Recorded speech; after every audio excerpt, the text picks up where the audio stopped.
Alle hören mal her, was unser Paul Minch über die Pals vor der Sintflut geschrieben hat.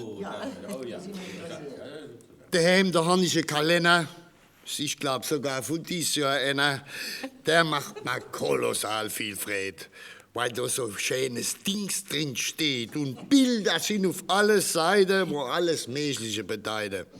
Da sind berühmte Männer drin, der Genghis Khan, der Zeppelin, der Chinahannes, der Homer, der Cäsar und der Meyerbeer. Und außerdem sind Bilder da von Goggleskämpfen in Mexiko, von Malereien, von Vulkanen, von Viehzucht und von Eisenbahnen und was halt ein guter Mann von Bildung wissen soll und kann. Ein Bild ist drin. Auf Seite 8. Da gruselt's wenn man's betrachtet. Da sind 3 wüste Drachen drauf, die reisen all die Meilen auf. Da meint man grad, man wird verschluckt. Und unten drunter steht gedruckt, die wäre 30 Meter lang. Und her wie Hoppestang. Die tät's gar nicht mehr geben heut. Noch in der allerältesten Zeit, da wäre sie herumgelaufen und in der Sintflut all versoffen. Du lieber Gott, jetzt freut's mich doch, dass ich da nicht gelebt habe noch.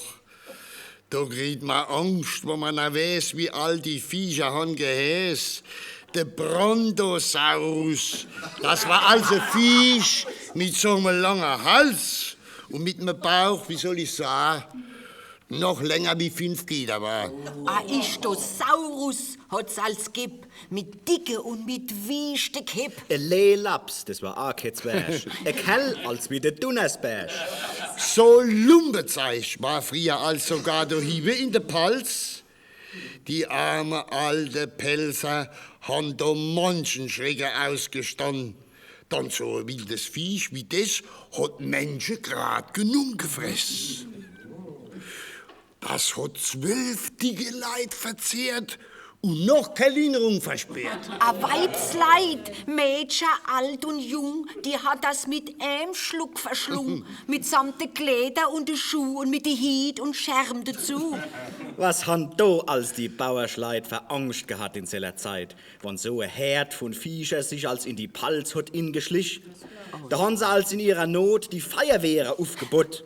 Die sind dann mutig und entschlossen gleich auf den wilden Drachen los und spritzen mit der Wasserschleich die Viecher auf ihr dicke Beisch. Was aber kann dann so mit Drache ein Wasserspritz für Schaden machen? Im Gegenteil, da sind sie dann noch widischer und wilder war und machen gar nicht lang Prozess und haben die Feuerwehr gefressen.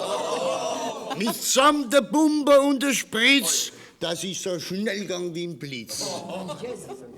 Dann haben die Drachen auf dem Feld eine riesige Schade angestellt. Die sind im Land herumgetrampelt und haben das ganze Korn verstrampelt und rutzeputz weg erhielt und alles noch Appetit gefielt. Dann sind sie auch noch in der Haver und machen dort ein Mordsgeknabber, dass als im ganzen weite Land nur noch die Stopple sind gestanden. Dann tun die fürchterlichen Drachen sich an die Krummbeeregger machen und machen kolossale Schade an den guten Updodate. Wenn man da dran denkt, lieber Gott, was war doch sellemals eine Not. Die Tränen kommen mir noch heut von wegen armen Leid. Drum, wenn ich als das Bild betrachte in meinem Kalender, Seite 8, dann denke ich als, es ist doch gut, wie Gott die Welt regieren tut. Hätt der die Sintflut nie gemacht, mit Weisheit und mit Vorbedacht, ach Jesus, nee, dann wäre jo die Drache heutzutage noch da. Und wenn mich einer fressen tät, was tät das meiner Frau so leid?